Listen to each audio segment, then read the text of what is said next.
18 दिनों तक चले कुरुक्षेत्र में इस महाभारत के युद्ध में अहंकार में चूर सभी कौरव भाई मारे गए और धर्म के साथ चल रहे पांडवों की जीत हुई। इस महाभारत के युद्ध में बाद में आखिर धृतराष्ट्र का क्या हुआ, ये हर कोई जानना चाहता है। हेलो गाइस, मैं हूं दिलीप जोनवर और आप लोग देख रहे हैं मिस्टर दिलीप ऑफिशियल 4K। तो आइए शुरू करते हैं। मुख्य बातें कौरवों और पांडवों के बीच हुआ। महाभारत युद्ध की सदियों से चर्चा में रहा है। इस पूरे महायुद्ध में एक बड़ी भूमिका कौरवों के पिता धृतराष्ट्र की भी थी। जब महाभारत के युद्ध की नींव रखी जा रही थी तब हस्तिनापुर के राजा थे धृतराष्ट्र। कौरव और पांडवों के बीच हुआ महाभारत युद्ध सदियों से चर्चा में रहा है। जमीन और राज्य को लेकर हुई इस आर पार की लड़ाई में खून के रिश्ते तक खत्म हो गए। युद्ध भूमि में किसी ने अपने भाई का वध कर दिया तो किसी ने अपने गुरु का। इस लड़ाई में स्वयं स्वामी नारायण कृष्ण भगवान भी अहम भूमिका निभा रहे थे।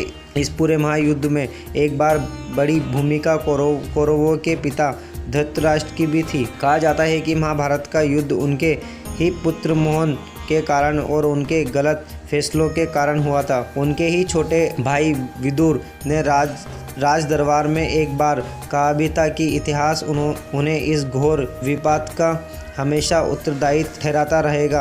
18 दिनों तक चले कुरुक्षेत्र में इस महाभारत के युद्ध में सैकड़ों जाने गई। अहंकार में चूर सभी कौरव भाई मारे गए और धर्म के साथ चल रहे पांडवों की जीत हुई। इस महाभारत युद्ध के बाद आखिर धृतराष्ट्र का क्या हुआ? जब महाभारत के युद्ध की नींव रखी जा रही थी तब हस्तिनापुर के राजा धृतराष्ट्र वह नेत्रहीन थे। आंखों में से तो वह नेत्रहीन थे, लेकिन उनके कार्य भी ऐसे ही थे। अपने बेटों के गलत कामों को भी हमेशा नज़रअंदाज करते गए और कभी कभी अधर्म में भेद न किया। उनके पास कोई दूरदृष्टि भी नहीं थी। वे केवल पुत्र मोहन में बंधे थे।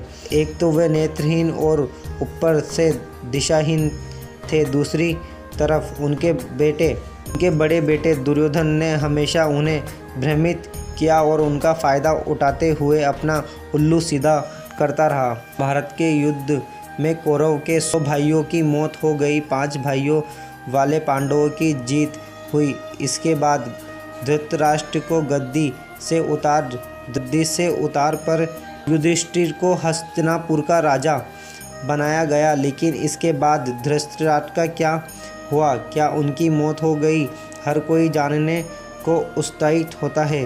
आपको बता दें कि राजा बनने के बाद युधिष्ठिर ने अपने महल में धृतराज और उनकी पत्नी गांधारी को बुलाया। भीम को छोड़कर सभी पांडव भाइयों ने धृतराष्ट्र की खूब आभगत की, लेकिन भीम उन्हें याद दिलाता रहा कि उन्होंने किस तरह युद्ध भूमि में उनके बेटों का वध किया था।